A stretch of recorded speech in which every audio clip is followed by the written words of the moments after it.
3월은 그때 해마다 바람으로 왔습니다. 검은색 옷 속으로 아직 겨울을 떨치지 못했지만은 그러나 우리들 그 스산한 마음에도 3월은 바람으로 와 우리들을 설레게 했습니다. 검은 교복에 갇혀있던 우리 소년기의 그때 설렘.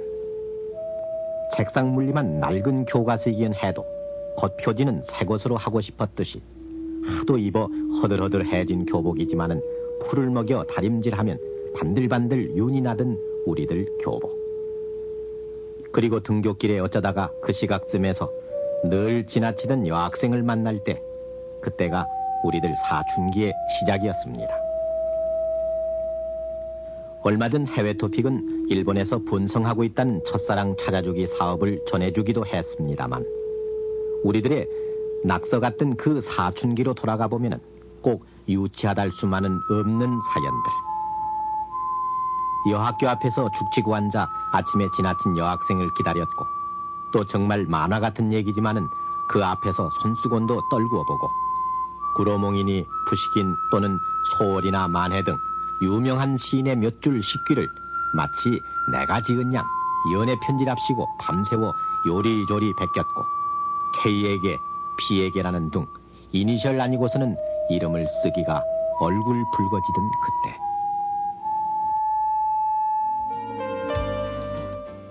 그로부터 20년, 30년이 지난 오늘 헐훌 벗어버린 검은 제복 대신 발랄한 옷차림으로 다시 새학기를 맞은 우리 아이들은 이성 친구가 당연하고 또 그것이 매우 건강하다는 듯 전화 한 통에 스스럼 없이 닳게 만나곤 하는데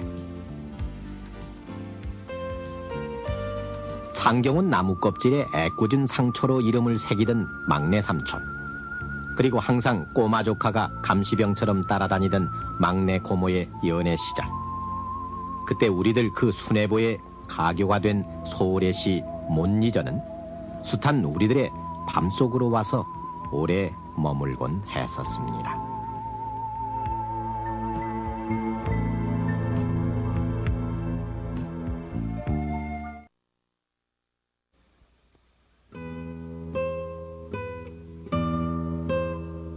지금도 청소년의 거리라고 불리우는 종로 2가에 지금은 모습을 감춘 기독교 방송 건물 아래층에 있던 종로 서적은 그 당시만 해도 서울에서 가장 큰 책방이었습니다. 지금이사 시인만 해도 1,500명이 넘고 그래서 해마다 시집이 수천 권씩 쏟아져서 시는 암송하는 것보다 뜻과 글맛을 새기는 것을 더 감추게 됩니다만 종로 서적이 제일 큰 책방이었던 그때는 주로 소월의 시가 젊은이들에게 애송되곤 했습니다. 몇 개 안 되는 출판사에서 하도 소월의 시집이 많이 나오니까 1960년대 중반까지만 해도 이 책이 소월 시집의 원조요 해서 정본 소월 시집이라고 제목을 붙인 책도 나왔습니다. 소월 시 가운데 조만식 선생을 그리워한 JMS라는 시는 물론 그 전에도 이니셜로 상대방을 부른 경향이 있어 왔습니다만 젊은이들이 소위 연애 편지를 쓰면서 그리움의 이니셜을 쓰게 한 동기가 됐습니다. 만남의 이니셜. 그것은 속마음을 드러내 보일 수가 없었던 우리들 유교적 익명성이 덮고 간 우리 사춘기의 대명사였습니다. 그러한 익명성은 국민학교 입학과 함께 시작됩니다. 어제까지 코흘리게로 동네에서 찍고 까불며 놀던 철이와 순이가 국민학교 입학식에서 하얀 콧수건을 달면서 또 단발머리를 하면서 만나 내외를 하게 됩니다. 그리고는 학년이 올라가면 올라갈수록 서로 말 건네기조차 삼가했습니다. 남학생 여학생이 따로 공부하는 5, 6학년이 되면은 어쩌다가 사내아이와 계집아이가 함께 집에 가는 모습에 이내 누구누구 무엇하네라고 놀림감이 되기 일쑤였습니다. 여드름이 한둘 나고 여학생 가슴이 돋아보이는 중고등학생이 돼도 검은 교복 속에 남녀의 유별은 더욱 심해져 갔습니다. 그때 빵집은 그런저런 바람기 있는 남학생 여학생들이 만날 수 있는 유일한 미팅 장소였습니다.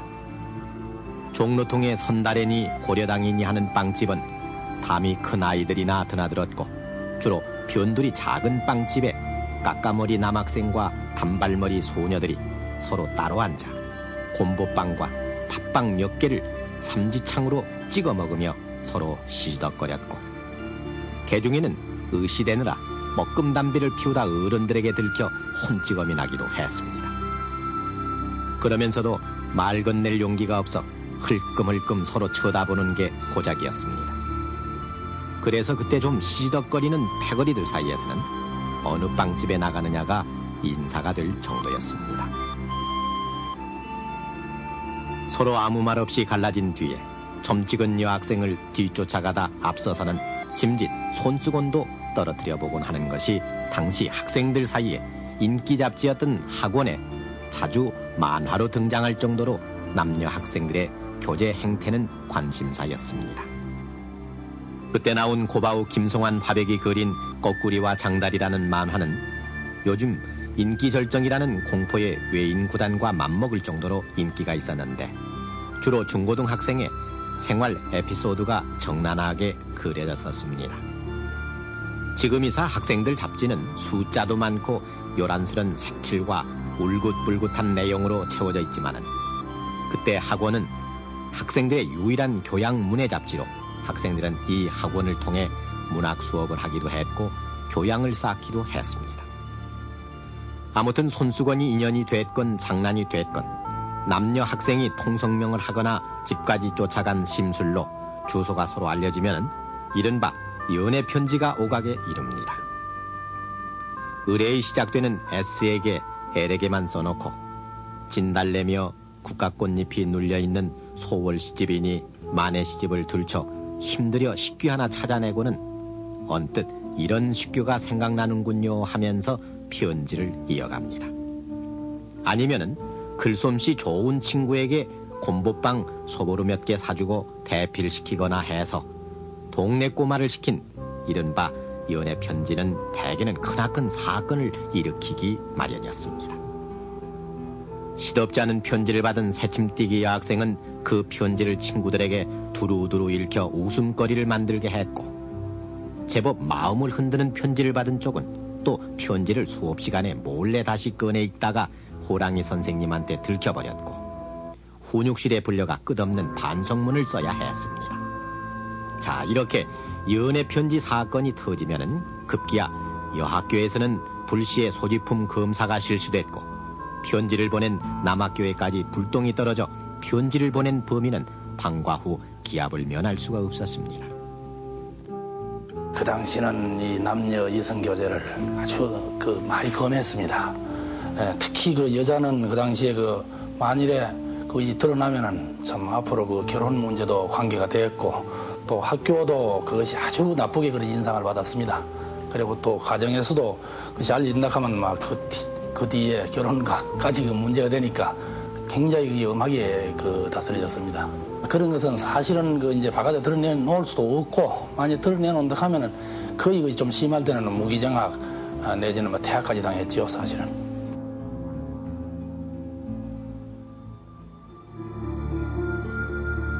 연애 편지가 큰 사건을 일으켰던 그때 딸을 둔 부모들은 전기 들어오는 초저녁 시간을 통금 시간으로 정해놓고 귀가 시간이 늦어지면 버스 머리로 마중 나가는 어머니들 종종 걸음이 분주했습니다. 그러나 잔칫날이나 명절 때 같으면은 같은 동네 사이면은 서로 함께 어울릴 수 있는 기회도 있었습니다. 말만 하다고 표현되는 처녀 총각 혹은 남학생과 여학생들이 한자리에 모여 할 수 있는 놀이라곤 그저 손목 때리기 하는 뽕화투가 고작이었습니다. 눈여겨둔 여학생이 걸리라 치면은 두 손가락으로 억세게 손목을 때려 인상에 남게 했고 그의 질세라 여학생은 두 손가락을 호호 불며 안가품도 했습니다. 1950년대 말 시골에서 남녀 유별이 깨트려지는 기회는 1년에 딱 한 번 면민 위안 콩쿨 대회였습니다. 떡거머리 총각과 수처녀들이 실버들 그림이 그려진 손바닥만한 노래책에서 혼자 배운 노래로 콩쿨 대회에서 겨룰 때 방송국 노래자랑만큼이나 멋들어져 보여 동네 처녀 총각들은 모일 때마다 얘기거리로 삼았고, 그래서 어쩌다가 눈이 맞은 처녀 총각은 뽕나무밭이나 과수원 뒷길에서 한 발치씩 떨어져 앉아 몰래 수줍은 연애를 했고, 그러다 보면은 처녀집 오빠에게 언젠가는 들켜 혼찌검을 받곤 했습니다. 30년 전 세월은 시골 처녀를 그렇게 집 밖으로 내돌게는 하지 않았고, 또 그쯤 되면 부모들은 딸 치우기에 조급스러워졌습니다. 매파가 등장하고 얼굴도 모르는 신랑을 위해 읍내에 나가 난생 처음 독사진을 찍어 보내면 이윽고 아무 날 선보러 온다는 기별이 왔고, 어느 날 들이닥친 신랑 쪽 가족들은 처녀의 머리에서 발끝까지 뜯어보듯 살폈고, 처녀에게 이것저것 잔심부름도 시켜 처녀의 신부 노릇을 사전 탐지하기도 했습니다. 우리 어머니 고모들은 그렇게 신랑의 얼굴도 모르고 시집을 오셨습니다. 처신 범절 보고 태도 잘, 몸 처신 잘 갔나 그거 보고, 그렇지 뭐 속이 어떻게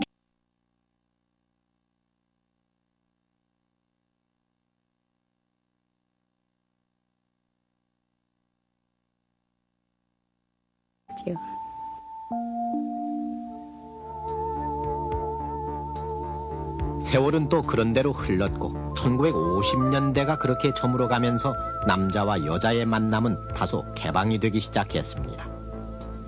그러나 남자와 여자라는 직접적인 교제가 아직도 어줍잖은 그때, 여학교에서는 S동생이라 해서 나이 어린 하급생을 통한 교제가 유행이었습니다.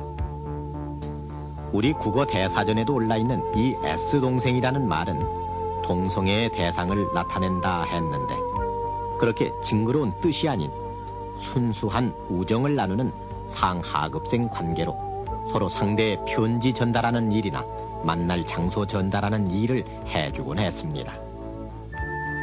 그렇게 검은 제복을 벗고 나면은 신사숙녀로 만남이 비로소 시작되지만, 데이트라고 해야 걷는 것이 고작이어서 덕수궁 담을 수없이 돌다가 미국 대사관 경비원의 이상한 눈초리도 받았고, 갈 데가 없어 공원과 고궁을 맴돌던 그 만남을 공원 데이트니 재건 데이트니 부르기도 했습니다. 그러나 그쯤에서 두 남녀의 만남은 끝이 나곤 했습니다. 한 남자가 덕수궁 담을 걸을 정도의 성년이 되면 대개 군 입대가 기다리고 있었고, 덕수궁 담이 지금처럼 돌담이 아닌 철책담이었을 무렵, 그래서 덕수궁 담 데이트는 이별을 뜻한다라는 우스갯소리도 나돌았습니다. 그리해서 우리들의 만남이 끝이 날 무렵 수도극장이니 반도극장이니 또는 지금도 이름이 변치 않은 중앙극장 단성사에서 마지막 본 나의 청춘 마리안데, 젤루소미나, 이유 없는 반항, 그리고 사랑할 때와 죽을 때, 또 젊은 사자들, 맨발의 청춘 같은 영화가 지금 40, 50대 장년들 첫사랑의 에필로그를 장식했던 그때,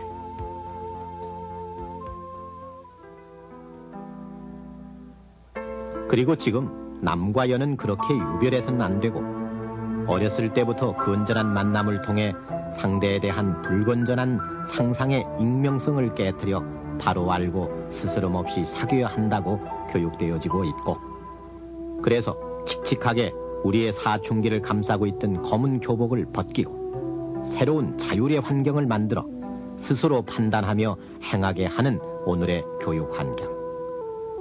오늘 저 아이들은 서로 몇몇 탈선이 있다지만은, 그러나 활달한 음성으로 폼을 노래하며 구김살 없이 우정인 듯 정인 듯 교환하고 있습니다.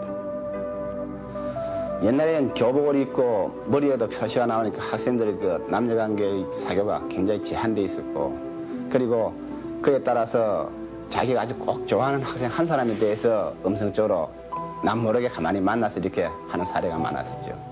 요새는 그것이 조금 벗어나가지고 교복이라든가 여러 가지 면에서 자율화되고 난 이후부터는 남녀 교제관계도 굉장히 자율화되는 그런 경향으로 나타나고, 이제는 1대1이 아닌 많은 사람, 많은 여학생과 많은 남학생들이 같이 만나가지고 여러 가지 활동도 하는 그런 사례가 많습니다. 특히나 요새 그런 활동을 중요시하고 함에 따라서 어떤 결혼을 상대로 하는 그런 상대방이 아니고 건전한 친구 간의 어떤 사귑이 굉장히 많이 이루어지고 있습니다.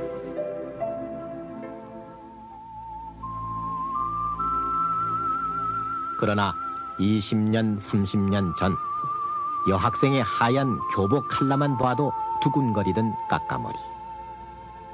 편지 한 장에 온 학교가 벌컥 뒤집혔던 타율의 사춘기. 검은 제복 속에 갇혀있어 발산할 수 없었던 우리들의 소년기. 진달래 꽃잎에 눌린 소월 시집 갈피. 우리들 사춘기의 프로로그였던 못 잊어 그 갈피는 이제 떠들어 보이지도 않을 고소로서 서가 깊숙이 꽂혀 있습니다.